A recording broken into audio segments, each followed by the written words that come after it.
Hey everyone, ready for another deep dive? Looks like a lot of you are super curious about AI these days. You've sent us tons of articles, research papers, even some personal thoughts on how AI is impacting your lives. It's definitely a hot topic, and for good reason. I mean, it's not just about the latest gadgets or algorithms anymore. It feels like AI is really starting to change the game in so many different fields. Absolutely. AI is evolving so quickly, even those of us who work in the field are constantly amazed by what it can do. Yeah, and what's really interesting is that a lot of you seem to be grappling with the same big question. What exactly is AI? Like, beyond all the hype, what's the core idea here? Yeah, it's a question that's surprisingly difficult to answer. And one of the most intriguing ideas we saw popping up in your notes was this concept of AI as a digital species. Right. Whoa, that's not something you hear every day. It's definitely a thought-provoking concept, and it comes from Mustafa Suleyman, a real pioneer in the AI world. He co-founded DeepMind, which you might know as the company behind AlphaGo, the AI that beat a world champion Go player. Oh yeah, I remember that making headlines. Well, Suleiman's latest venture is Inflection AI, and they've developed this AI called Pi. It's designed to have these incredibly natural, human-like conversations. Okay, I'm already intrigued. Well, Suleiman actually tells the story about his 6-year-old nephew who, after interacting with Pi, asked him, "What is an AI anyway?" Huh. I guess even a 6-year-old can sense there's something different going on here. Right. And the funny thing is, Suleiman admits that even he struggles to explain it simply. If an AI expert is having a hard time defining AI, you know it's a complex concept. Okay, so maybe this digital species idea can help us get a better handle on it. What exactly does Suleiman mean by that? He's basically saying that thinking of AI as just a tool is becoming outdated. Yeah, tool feels kind of limiting when you consider AI writing poetry, composing symphonies, even having these conversations that feel almost human. Exactly. AI is exhibiting what we call emergent properties characteristics that arise from the complex interaction of all these algorithms and data. Okay, I'm with you so far. But can you give me a concrete example of what you mean by emergent properties, something that connects to what we're seeing in the AI world today? Absolutely. Think about how AI is now being used in drug discovery. A few years ago, this was purely in the realm of science fiction. Yeah, like computers designing new medicines. Exactly. Now, AI systems can analyze these massive data sets of molecular structures and identify potential candidates for new drugs far faster and more efficiently than any human team could. That's amazing. And that's exactly the kind of emergent behavior that Suleiman is talking about. AI is demonstrating capabilities that go beyond what was explicitly programmed into it. So it's not just following instructions, it's actually learning, adapting, and creating in ways that, well, kind of resemble how biological species evolve, right? Precisely, and that's why he argues that the digital species metaphor helps us grasp the true nature of AI. It's something new, something that's evolving alongside us, and something that has the potential to radically reshape our world. Okay, I'm starting to see why this metaphor is so powerful. But it also raises a ton of questions, especially about how this digital species might impact our lives, both for better and for worse. And that's exactly what we're going to explore in the next part of our deep dive. So we're talking about AI as a digital species, which is a pretty mind-blowing concept. But as with any new species, there's always the question of, is it friend or foe? Right. And a lot of you sent in some pretty serious concerns about the risks of AI. Yeah, and it's important to acknowledge those concerns. In fact, Suleiman himself talks about this thing called the pessimism aversion trap. It's basically our human tendency to downplay negative outcomes because they're just too uncomfortable to think about. Oh, I know that feeling. Like burying your head in the sand and hoping for the best. Exactly. But when it comes to AI, we can't afford to ignore the potential downsides. We need to confront them head on. So let's do that. What are the specific risks that keep AI experts like Suleiman up at night? Well, he highlights 3 major areas of concern. First, autonomy. As AI systems become more and more capable of making decisions on their own, how can we ensure that those decisions align with human values? That's a big one. It's one Mhm. thing for AI to compose music or play games, but when it starts making real-world decisions that impact people's lives, that's when things get a little unnerving. Exactly. I mean, think about self-driving cars, which you mentioned in your notes. Yeah, those are already on the roads, navigating complex environments, making split-second decisions.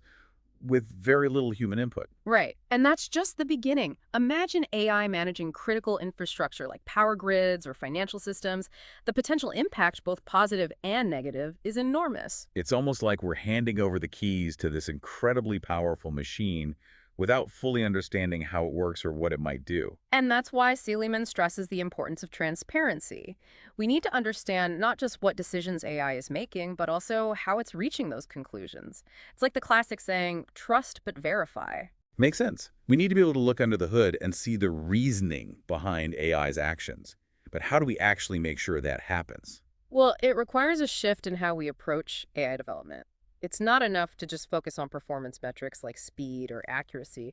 We also need to prioritize explainability and accountability. So if an AI is suggesting a particular medical treatment, for example, Mm-hmm. we need to understand why it's making that recommendation, not just blindly trust it. Exactly. We need to know the reasoning behind the decision, not just the decision itself. Okay, that makes sense. So what's the second big risk that Suleiman highlights? That would be recursive self-improvement, which is the idea that AI could potentially modify its own code and capabilities. Yeah, that one really freaked me out when I was reading about it. It sounds like something straight out of science fiction, like AI becoming so intelligent that it can redesign itself and just keep evolving beyond our control. It's definitely a possibility we need to take seriously. Think about it. If an AI can improve its own code, it could potentially evolve at an exponential rate, quickly surpassing human capabilities. And how do we even begin to control that? Well, one approach Silliman suggests is to focus on building AI systems that are fundamentally aligned with human values from the ground up. Okay, but how do you actually teach an AI about empathy, kindness, or ethical decision-making? That's not like programming a simple equation. You're right, it's incredibly complex. It involves things like carefully selecting the data that AI is trained on, designing reward systems that encourage beneficial behavior, and creating mechanisms for human oversight and intervention. It's a multidisciplinary challenge that requires collaboration between computer scientists, ethicists, psychologists, and many other fields. Yeah, so it's not just about the technical aspects of AI, but also about understanding human values and how to integrate them into these systems. Wow. It's a tall order. It is. And it leads us to the third major risk, unintended consequences. Even with the best of intentions, we can't fully predict how complex AI systems will interact with the world. Yeah, it's that butterfly effect idea. Yeah. A small change in one place can have huge ripple effects elsewhere. What might that look like in the context of AI? Sure. Let's say you have an AI system that's designed to optimize energy consumption in a city. On the surface, that sounds great. Yeah. But what if, in its quest for efficiency, the AI inadvertently prioritizes certain neighborhoods or industries over others? You could end up with economic disparities or even environmental injustices. Oh, I see. So even if the AI is achieving its intended goal, there could be unintended negative consequences in other areas. Precisely. And these consequences can be incredibly difficult to predict and even harder to correct once they've taken root. So we need to think about not just what we want AI to do, but also what we don't want it to do. That seems like a massive challenge in itself. It is. But the good news is, Suleiman believes we can shape the future of AI in a positive direction. He emphasizes that we're still in control and have the responsibility to guide AI's development. It's not a hopeless situation, but it does require us to be proactive and thoughtful in our approach. Okay, that's reassuring. So it sounds like it's going to take a concerted effort from all of us, not just the AI experts, to make sure AI is used for good. Okay, so we've talked about the incredible potential of AI and the very real risks too. But where do we go from here? How do we make sure this whole digital species idea, as Suleiman puts it, actually benefits humanity? Yeah, that's the million-dollar question. But the good news is, it's not all doom and gloom. Suleiman believes we can shape the future of AI in a positive way, but it's going to require a conscious effort from everyone, not just, the people building the tech. So what can we as individuals actually do? What are some concrete steps we can take to ensure that AI evolves responsibly? Well, for starters, we need clear guidelines, ethical frameworks for developing and using AI. So like rules of the road. Exactly. Rules of the road to ensure AI is used for good and doesn't, infringe on human rights or make existing inequalities even worse. It sounds like a delicate balance. Like we want to encourage innovation, but not at the expense of safety and, ethical considerations. Yeah, for sure. We need to find that sweet spot where we can benefit from AI's potential while also mitigating the risks. And I think one way to do that is by involving diverse voices in the conversation. Not just the tech people, right? Right. Ethicists, social scientists, policymakers, the public, it can't just be left to tech companies to decide how this incredibly powerful technology is used. Makes sense. So beyond regulation, what other roles do you see for individuals in shaping the future of AI?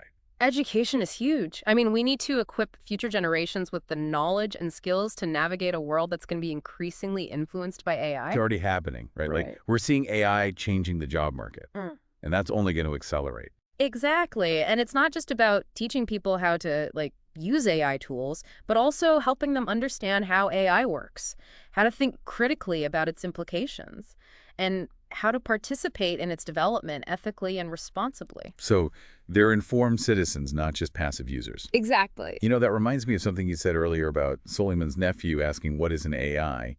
It seems like we need to start these conversations early, right? Absolutely. Demystifying AI, encouraging curiosity and critical thinking from a young age. And it's not just about formal education either, engaging the public through documentaries, podcasts like this one, community discussions, even art and culture.